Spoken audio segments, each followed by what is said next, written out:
Hey guys, welcome to Muscle Memory. My name's Malcolm, and coming up soon, October 14th, the Prime card, Misfits Boxing, DAZN Boxing. You see the commentator. He used to be in the WWE, and now he's boxing currently. It's Todd Grisham. How are you, man? Hey, doing great, Malcolm. Thanks for having me on the show. Of course, of course. It's such like a big event coming up soon, and like there's so much going on in Misfits boxing and in professional wrestling as well. Obviously, you have some ties with the WWE as well.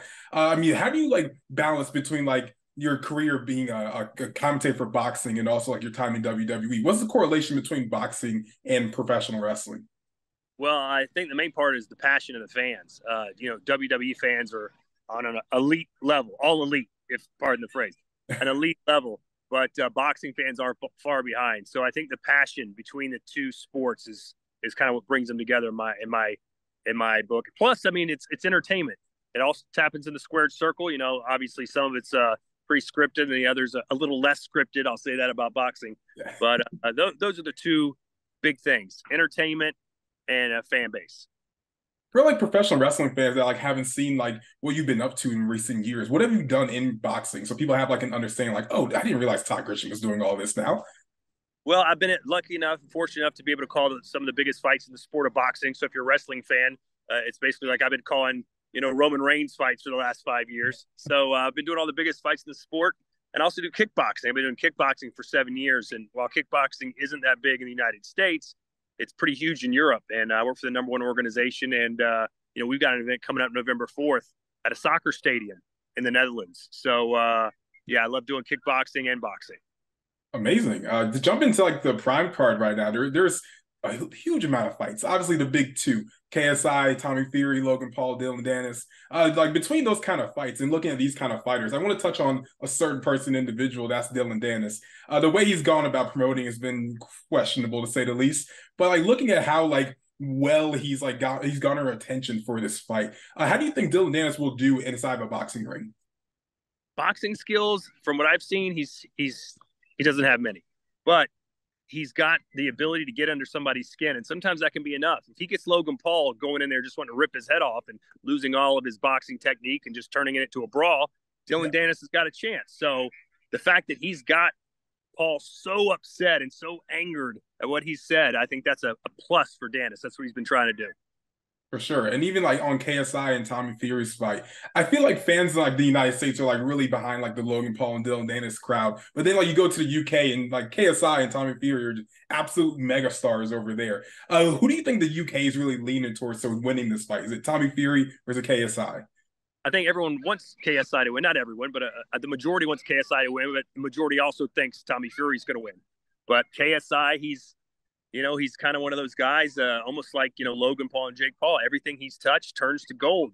So WWE, unbelievable. Boxing, unbelievable. He fought Floyd Mayweather and went the distance. And obviously, he's a social media king.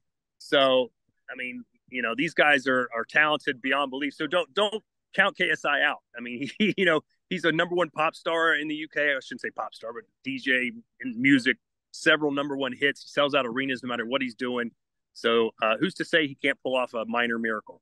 That's true. Could you ever see like any professional wrestlers jumping over to that influencer boxing scene, and like which wrestlers in the which wrestlers do you think could actually make that jump to that scene? Hmm. Well, it depends. Anybody can go to the scene if they're fighting a nobody. But if you want get boxer, I think the Miz, he actually, if I'm correct me if I'm wrong, I want to say he fought Evander Holyfield. No, that's Matt Hardy. Matt Hardy No, fought him, yeah. but the Miz had to do a boxing match in the contest he was in for the Tough Enough. Tough So enough, I yeah. think Miz would have some skills.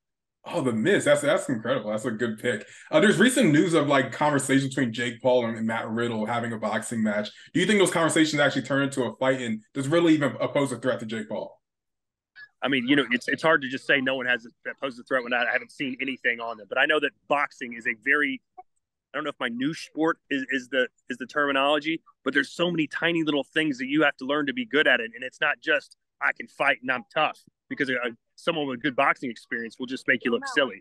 So it's one thing to say you can come beat somebody like Jake Paul, but it's a whole other thing to do it. I mean, don't get me wrong, Riddle's a fantastic athlete, and was a great MMA fighter, but boxing's it's a different animal. That's true. That's true. We'll get a few more questions, then we'll go ahead and let you go. Yeah, For the rest of your day. I'm not torturing anyone here. I'm at my daughter's soccer practice. But I said I'd squeeze you in today, Malcolm, and I promised that I would do it, and I did it. I appreciate that so much. I was a big fan of yours growing up, and a clip of you that's always circling around the wrestling sphere is actually you on Byte This, and it's talking about like you and TNA, and it just seems like there's just no love there whatsoever. What's your thoughts on TNA Impact Wrestling, back then and now? Well, it was weird back then because they thought it was revolutionary at the time. It probably was that we were doing this internet show where people could call in live and people could ask questions live, and that we had this call screen, but I mean, 80% of the calls were crank calls, and so they kept feeding me these calls, and it just so happened that the guy was a TNA fan. It could have been anything. He could have been talking about McDonald's, but at a certain point, I was just like, enough is enough. Why are you calling to torture me about this stupid stuff? You like TNA so much, call someone to talk about TNA, and I just kind of went on a rant. But I mean, they're still on the air. Is Matt Stryker's there, I believe, and Josh Matthews is the one of the producers. So I mean, hey, keep the big wheels turning, as they say. Congratulations to them. And I respect anybody in the wrestling business that's still doing their thing. Al Snow at OVW, you've seen the wrestling series, and Impact Wrestling, and, All Elite's been doing great things. WWE wrestling's on a high right now. And I've been there when it's been like, man, is this going to go away as we know it? So it's nice to see that, really all fight sports. Boxing's kind of getting juiced from the crossover scene. UFC's getting great numbers. Boxing has its, big events, and wrestling too. It's awesome. Amazing. You've taken a few moves from some wrestlers before. In particular, John Cena gave you the attitude adjustment. What was the most painful wrestling move you've taken? Well, it wasn't really a wrestling move. There's a couple, but one that comes to mind right now is Mickie James had to slap me backstage. And I think that there was a guy named Max Bretos who was also a backstage reporter. So they wrote him into getting slapped. And they said, hey, listen, we need you to get slapped. Are you okay with that? He's like, no, I don't want to get slapped. And I said, I'll do it, whatever. And man, they don't trust you to sell it because you're, technically don't know what you're doing. So she hauled off and gave me one. It's on the internet, man. Tears came to my eyes. And then the camera's holding my face, because it's a crash to break ending segment. So I got to keep my face together. And it was just, it was so painful. And then afterwards, she was as sweet as could be about it. But I was like, man, that girl can hit. Oh man, Mickey's a good friend of the show and lover. But yeah, that I do remember that clip, and that looked painful to say. But on another episode, Mickie James had to kiss me, so she slapped me in the face and she's kissed me. A lot like most women, it kind of goes that way. Awesome. Just, what a life to live. What a life to live. Last question for you, Todd, before I get you out of here. We're going to talk a little bit about boxing. Obviously, Tyson Fury, he has a few opponents in front of him. He has Francis Ngannou, but also it's confirmed that we will see Fury versus Usyk at some point. Who do you think wins that big super fight between Fury and Usyk?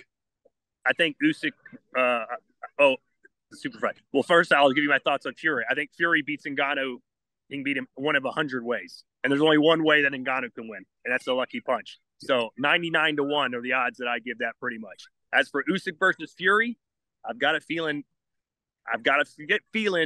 that Fury could be in trouble. There's a reason. Now, I wouldn't say he's been ducking this guy, but he's been avoiding him. I mean, there's no doubt about it. He'll say it's because of money, but, he's struggled in the past against a cruiserweight size guy named Steve Cunningham, who dropped him. Fury likes to fight the big, tall guys, the Klitschko's and the Deontay Wilders. He doesn't like chasing little guys around the ring, as he calls him, a rabbit. So I think it's not going to be a cakewalk for Fury, and I think the smart money's on Usyk because he's a pretty big underdog. There it is. You heard it here first. We're going to let you get back to your daughter's soccer practice, of course. Go ahead and be a dad. Do what you got to do. But Todd Grisham, thanks so much for your time. Where can they find you on social media if they're not already following you? At Todd Grisham on Instagram and at Grisham Fight on Twitter. You guys will also see him at the Prime Card in the UK. It's going to be great. It's going to be great. Todd Grisham, thank you so much for your time. I'll say hello to Jonathan Coachman for you. He's working with me on the show. Amazing. Just two goats in the industry. Love it. Todd, thank you so much for your time. This is Muscle Memory. My name is Malcolm, and we're out.